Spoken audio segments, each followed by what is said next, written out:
Hello, everyone. Yeah. Okay. We all came to this life with an objective. Okay, we want to fulfill it, but throughout the journey, we do not sometimes able to do it very smoothly. So the question is, why me sometimes?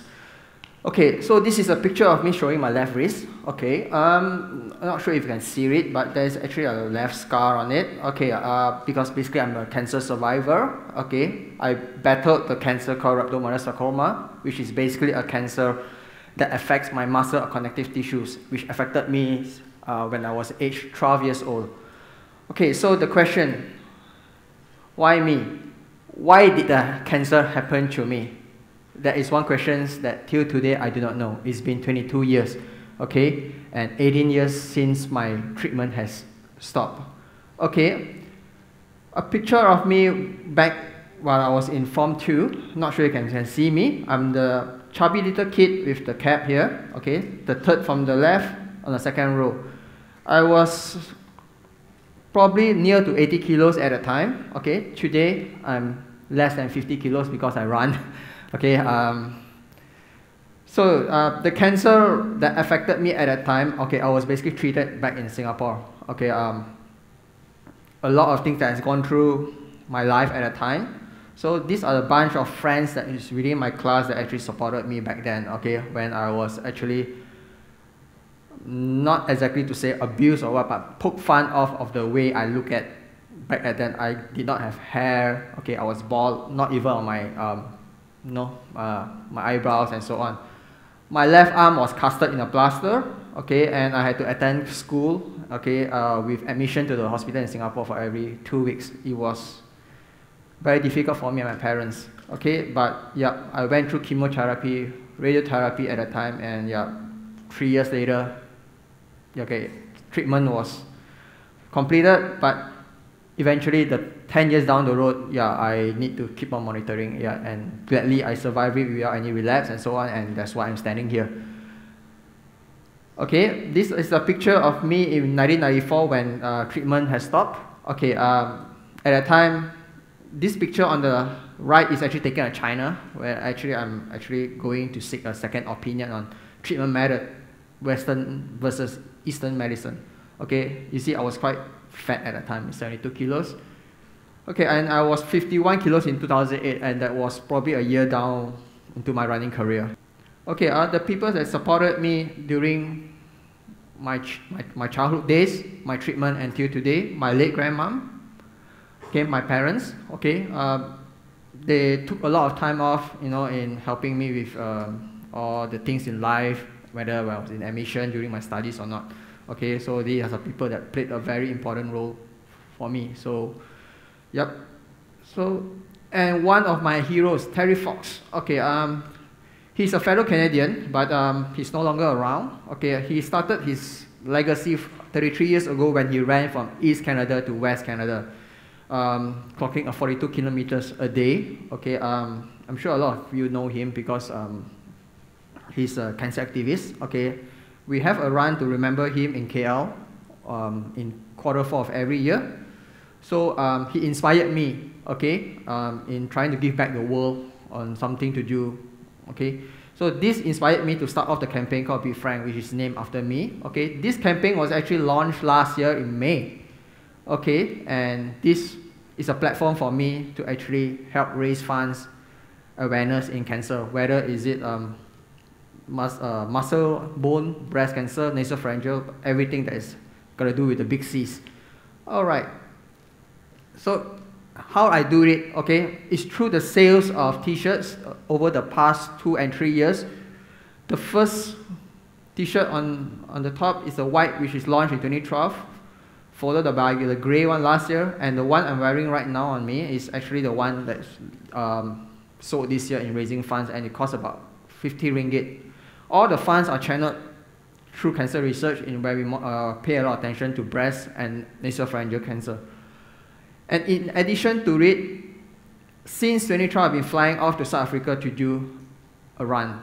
It's no ordinary run, okay? It's an 89 kilometers run. So why do I fly halfway around the world to run 89 kilometers? Why can't I do it in Penang? Okay, the run is called the Comrades Marathon Okay, it's a 89.28 kilometers run. It's the long distance version of the Boston Marathon US, and it's a very rich history. So while I was doing that in South Africa, a bunch of people in KL, and probably through the social media, we held for the first time an event called Frankathon. Okay, it's through this event that we raised 60,000 ringgit in about 2 to 3 months in raising funds in research for nasopharyngeal and breast cancer, and this is held for the first time. Okay, so while I was running in South Africa alone in clocking 89 kilometers, these people are trying, with a combined effort of 20 people, in trying to run 89 kilometers on a treadmill. And these are some pictures from it. Okay, some were done on the road on themselves. They just showed their running data and get verified. Okay, and the sponsors actually agreed to donate 1 ringgit per kilometer. In total, we raised 6,000 ringgit over social media alone, while the rest comes from other donations and so on. So this is a very good platform for Malaysia in not only letting people know that cancer is a disease that can be stopped. Okay, I myself am a living proof. I've fought cancer since the age of 12. I'm 35 this year. I'm standing here giving you a talk. Okay. Okay, this is a run in South Africa, which starts from Pietermaritzburg, a town in South Africa, running towards Durban with sea level. So I'm running from the top to the bottom. I'm given 12 hours to run, and this year I did my best time, okay, in almost 11 hours. The first run, which I did in 2012, okay, I almost did not make it because we were only given 12 hours. But at the final 4 kilometers and so on, I remember one thing. During my treatment days, I have a young girl, probably the age of 4 and 5. She did not survive her battle against leukemia. I was always remember her, okay, because she was bedridden next to me. Another thing, while I was having my bone marrow extracted, okay, my anesthesia drug was not enough. I woke up halfway while the needle was stuck on my lower back. Okay, as a 12-year-old kid, of course, I screamed, I cried. Okay, but today I always remember that pain. If I suffer a cramp during my run, yeah, it's nothing compared to that. Okay, and if you face challenges in life, try to remember what I said today. Yeah, a lot of physical pains is nothing compared to stress that you face. Okay, this is my picture taken this year at South Africa, which happened on 1st of June. Okay, I always carry a Malaysian flag to represent Malaysia. Okay.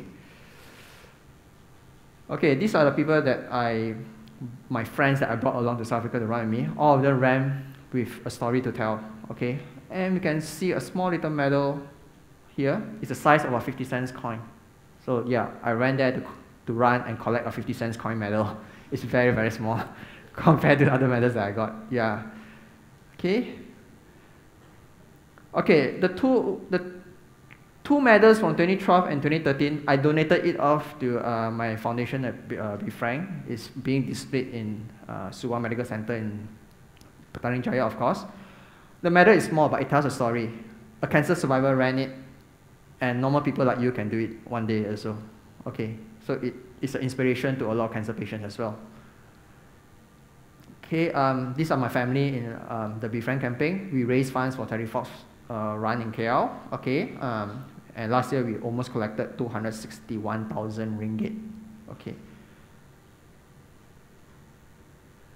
Okay, now I'm going to tell a bit of running. Why run long distance? My dictionary tells me that long distance is not 5 or 10 kilometers. To me, it's 89 kilometers, the run that I do in South Africa. Why do the run? It defines the person I am, and if you run, it defines the person you are. Okay, you look into yourself, deep into yourself. Okay, you will dig deep when you face problems and so on. It's not only part of a healthy lifestyle, it's part of a life-changing experience. Okay, you go through the journey. Okay, and a single 1,000 mile always start with a single step. Okay, it builds discipline. Okay, when you sign up for a race or something, you train for it. Okay, you go according to their regime or program. You build your discipline in you. Okay, And running is not only activity that you only sweat and move those legs. It distresses a lot of work pressure that you get, you know, bad days in the office and so on. Monday blues, yeah. You get to meet a lot of people. It's through running probably that I get to meet all of you in TEDx, okay? You socialize, and with the social media on Facebook nowadays, yeah, you get to add a lot of running friends. So it's one way to make more friends. Okay, it used to be 10, but I reduced it to 7 nowadays, the commandments of running. That means the rules that you probably need to pay attention to. Get yourself a proper pair of shoes. A lot of people just wear slippers to run, okay, but no. To me, no. Get a proper running shoes means because we are all unique. Our feet come in different shapes and so on. Get a specialist to have it fitted with. Do not buy a shoe based on the colors and so on. You don't get to drive a nice looking car if you don't know how to drive. To the same principle as buying a shoe. Alright? When you sign up for something, you commit to it, devote and train. Okay? Do not take it for granted. For example, we have a race coming up in Penang, November 16, Penang Bridge Marathon.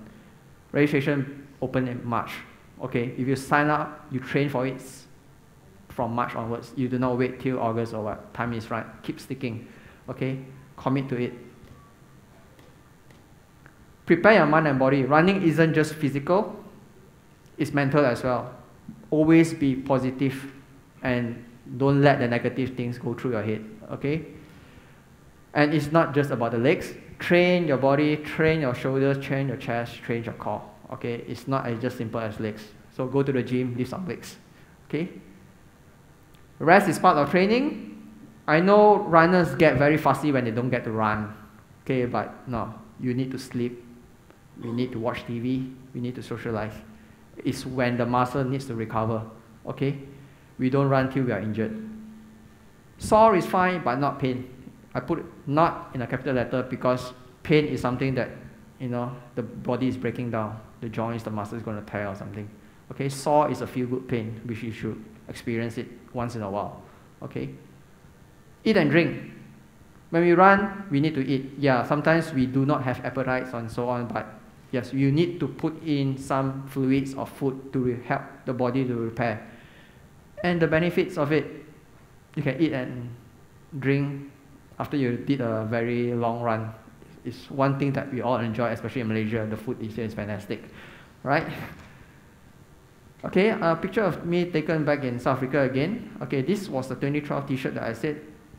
I'm glad a lot of people have played a good part in my fundraising campaign, and I thank them a lot from throughout the world, from Canada, South Africa, Australia, Hong Kong, and so on. Okay, I'm glad to know that you all got my back, and it's a sign that we keep changing.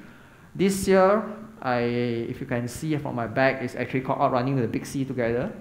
Big C refers to the cancer, and while another one is known as the Comrades Marathon. So we try to change every year. Okay, it's good to know that running is becoming a booming market and sports in Malaysia. So yeah, I hope to tell the story that running isn't that tough. Okay, yes, with the haze condition nowadays, yeah, it's tough. But again, there's always a gym there. You can go and run in the gym, okay, or wait till the haze is not that bad anymore. Okay, so one last thing I need to say: cancer is not a death sentence, and there will always be hope. Notice the two capital words that I use. I'm standing here. I do not regard myself as a very normal person. Okay, I'm a bit unique. Okay, at the age of 12, to be diagnosed of a cancer that only normally affects children, yeah, I was pretty unique back then. Okay, a lot of people pay attention to me. Why is this happening to a 12-year-old teenager? So yeah, but I managed to survive it. I went through all the tough things that defines me. Yeah, probably cancer defines who I am today. Okay, I may not be standing here if I'm not diagnosed of it, or I gave up eventually halfway. Yeah, and there will always be hope. Okay, if you face challenges in life, okay, you cannot solve a problem back in office, look at the bigger picture. Look out of the box. There's always a solution to it. Yeah. Okay. My left wrist isn't as strong as most of you. Okay. But I always remember I'm still alive. Okay. I can make this stronger. Okay. The muscle is not there, but I can build it. And yes, one day, hopefully in the near future, cancer will not be a disease afraid by a lot of people. So with that, I end my talk here. Remember, there's always hope. Thank you.